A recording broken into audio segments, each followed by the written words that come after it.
Hello guys and welcome back. आज मैं explain करने वाला हूँ एक ऐसी मूवी को जो कि स्लीप पैरालिसिस के कॉन्सेप्ट के ऊपर है। इस मूवी के अंदर डैनी नाम की लेडी के साथ में बहुत ही भयानक चीज़ें होती है जिसको देखकर आपकी रूह कांप जाएगी। इस मूवी का नाम है आफ्टर शी वेक्स, जो कि काफ़ी बढ़िया मूवी है। तो उम्मीद करता हूँ कि आपको ये वीडियो ज़रूर पसंद आएगी। अब वीडियो में आगे बढ़ने से पहले आपसे एक छोटी सी रिक्वेस्ट है कि अगर आप चैनल पर नए हो तो चैनल को सब्सक्राइब ज़रूर कर देना। तो चलिए अब बिना किसी देरी के चलते सीधा वीडियो की तरफ। मूवी की स्टार्टिंग में हमको डैनी नाम की एक लेडी को दिखाया जाता है जिसकी हमें कुछ फ्लैशबैक दिखाए जाते हैं। एक दिन जब डैनी और उसका हस्बैंड माइकल अपने दो बच्चों के साथ में, जिनमें से बहन होती है केसी और दूसरा एक न्यूबॉर्न बेबी था, वो कार से ड्राइव करते हुए कहीं पर जा रहे थे। लेकिन अनफॉर्चुनेटली बीच में ही डैनी की आंख लग जाती है, जबकि उसको कॉफ़ी पीने के लिए कहा गया था। लेकिन वो ये कहती है कि वो ठीक रहेगी, जिसके तुरंत बाद ही उनका एक्सीडेंट हो जाता है। लेकिन इस एक्सीडेंट में डैनी, माइकल और केसी तो बच जाती है, लेकिन जो उनका न्यूबॉर्न बेबी होता है वो नहीं बच पाता और डैनी पर इसका बहुत बुरा असर पड़ता है। अब मूवी प्रेजेंट टाइम में आती है। यहाँ पर डैनी अपनी बेटी के साथ कार ड्राइव करते हुए घर जा रही होती है, लेकिन तभी उसे कुछ फ्लैशबैक आने लगते हैं, जिसके बाद में वो अनकंफर्टेबल होकर वॉमिटिंग करने लगती है। लेकिन उसकी बेटी इस चीज़ को रिकॉर्ड कर लेती है, जो कि ये सिंबलाइज करता है कि उसकी डॉटर एक फ़ोन एडिक्ट थी। अब यहाँ से दोनों घर पहुँच जाते हैं, जहाँ पर केसी अपने घर के आगे जंगल की तरफ देखकर किसी अननोन पर्सन को हाई कर रही थी, लेकिन ये रिवील नहीं किया जाता कि वो पर्सन कौन था। अब रात का सीन दिखाया जाता है, जहाँ पर डैनी स्लीप पैरालिसिस के बारे में पढ़ रही होती है, जिससे जुड़े हुए डिमंस और सिम्टम्स के बारे में उसको काफ़ी इंटरेस्ट आ रहा होता है। वहीं दूसरी तरफ केसी वियर्ड मास्क को बना रही होती है, जो कि काफ़ी ज़्यादा क्रीपी था। अब रात हो जाती है और केसी खुद के मोबाइल की रिकॉर्डिंग ऑन करके सोने चली जाती है, क्योंकि वो एक फ़ोन एडिक्ट थी। उसको सब चीज़ें रिकॉर्ड करना काफ़ी अच्छा लगता था।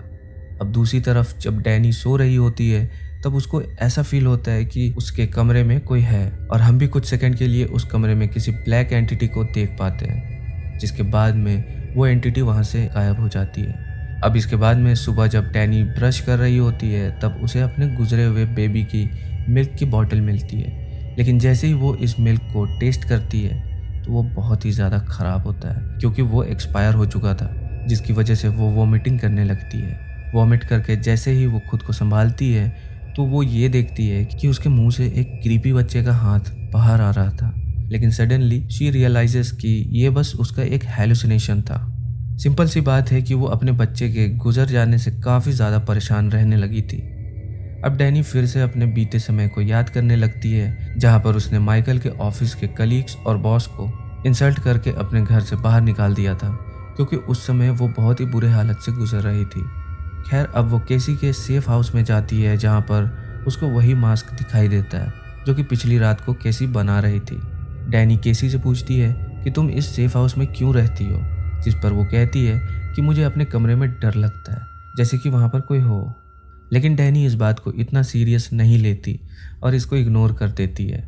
साथ ही साथ हमको ये भी पता चलता है कि माँ बेटे की जो बीच के रिश्ते थे वो इतने अच्छे नहीं थे। खैर, आगे हम केसी को देखते हैं, जो कि अपने ही बनाए हुए मास्क को पहनकर एक ओपन फील्ड में घूम रही होती है। तभी उसे एक डेड बर्ड मिलती है, जिसके ऊपर वो एक कंक्रीट का पत्थर भी डाल देती है। लेकिन उससे पहले कि वो रिकॉर्डिंग करती, और इस समय केसी काइंड ऑफ पॉसेस्ड लग रही थी। अब हम ये भी देख पाते हैं कि उस एक्सीडेंट के बाद में, यानी कि उस हादसे के बाद में, डैनी और माइकल अलग अलग रहने लगे थे। लेकिन डैनी माइकल से ये पूछती है कि वो घर कब आएगा, जिस पर माइकल कहता है कि शायद उसे अभी समय लगेगा। लेकिन यहाँ पर हम ये रियलाइज़ कर पाते हैं कि माइकल अपनी फैमिली को इग्नोर कर रहा था। अब उसी रात को जब वो और उसकी डॉटर सो रहे होते हैं, तभी अचानक से ही कैसी पोजेस्ड हो जाती है और हेल्प हेल्प चिल्लाने लगती है। हेल्प की आवाज़ सुनकर डैनी की आंखें खुल जाती है, लेकिन आंखें खुलने के बाद भी डैनी अपनी बॉडी को मूव नहीं कर पा रही थी, यानी कि उसे उस समय स्लीप पैरालिसिस हुआ था। लेकिन तभी उसी समय उस रूम के अंदर वही सेम एंटिटी फिर से हमको देखने को मिलती है। वो बहुत कोशिश करने पर अपनी बॉडी को मूव कर पाती है और भागते हुए केसी के रूम में जाती है, जहाँ पर वो आराम से सो रही थी, जिसका मतलब ये है कि ये डैनी का ड्रीम था। अगली रात जब डैनी केसी के फ़ोन को चेक करती है तो उसमें उसे पिछले रात की रिकॉर्डिंग दिखाई देती है, जहाँ पर केसी एक अननोन पर्सन से बात कर रही थी जिसमें हेल्प वाली वीडियो भी थी। डैनी इसके बारे में केसी से पूछती है, लेकिन वो ये कहती है कि उसे इसके बारे में कुछ भी नहीं पता, और इसी बहस में वो गुस्सा होकर अपना फ़ोन लेकर वहाँ से चली जाती है। इसके कुछ समय बाद में डैनी अपना प्रेगनेंसी टेस्ट करती है जो कि पॉजिटिव आता है, लेकिन डैनी इसके बारे में ज़्यादा श्योर नहीं थी, इसलिए जब माइकल केसी को लेने आता है तब वो इसके बारे में उसको नहीं बताती।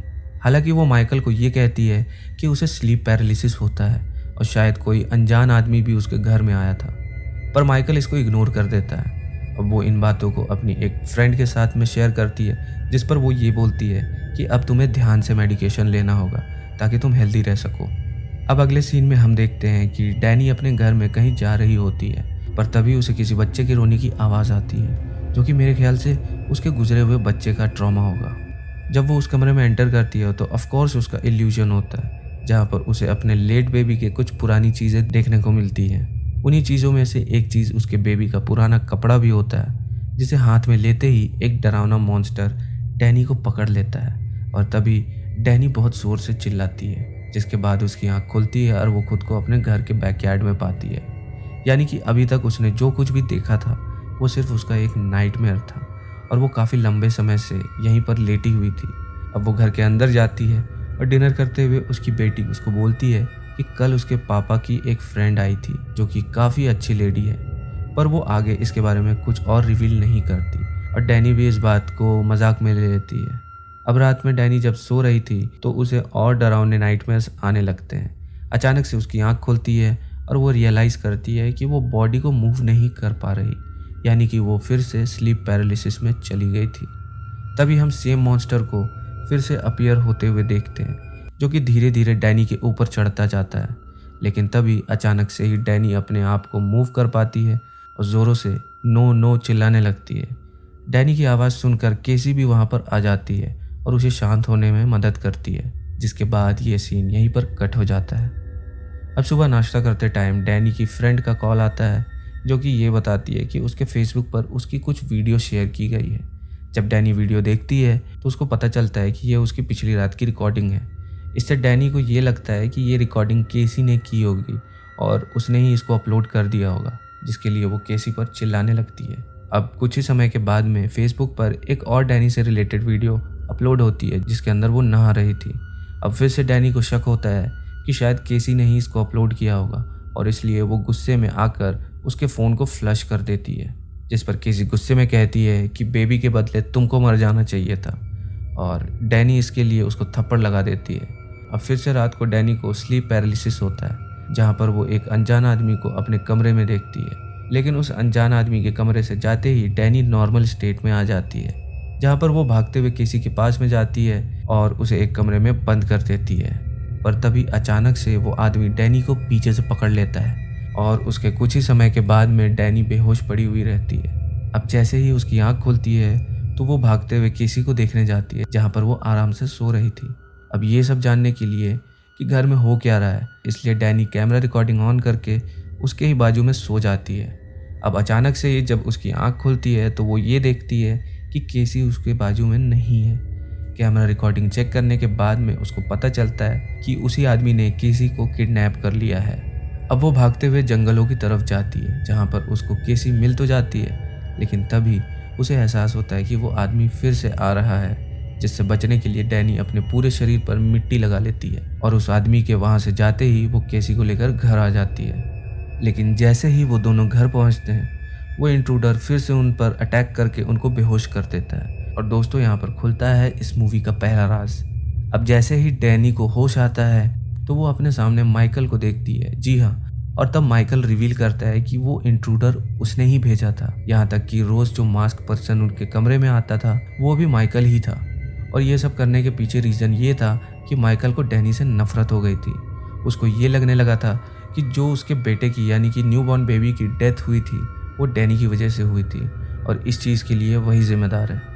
साथ में माइकल को ये भी लगता था कि डैनी की मेंटल कंडीशन सही नहीं है, जिसकी वजह से इसका केसी पर बुरा असर पड़ सकता है। इसलिए वो हमेशा के लिए डैनी को मारना चाहता था और उसको पागल साबित करना चाहता था।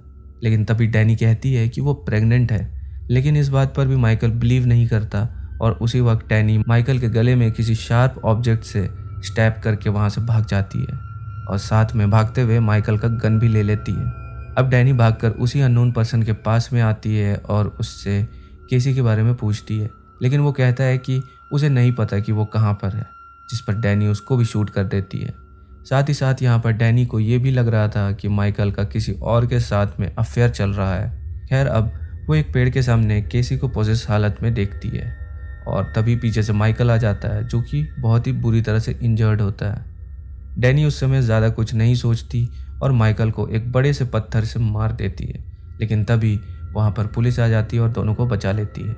और उस वक्त केसी डैनी से कहती है कि मॉम, मैंने आपको माफ़ कर दिया।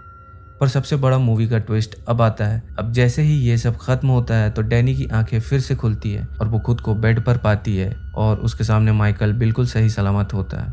और इसी के साथ में ये मूवी यहीं पर ख़त्म हो जाती है। तो वीडियो पसंद आई हो तो लाइक कर देना, चैनल पर नए हो तो सब्सक्राइब कर लीजिए। तो मैं मिलता हूँ आपको अगली वीडियो में, तब तक के लिए जय हिंद।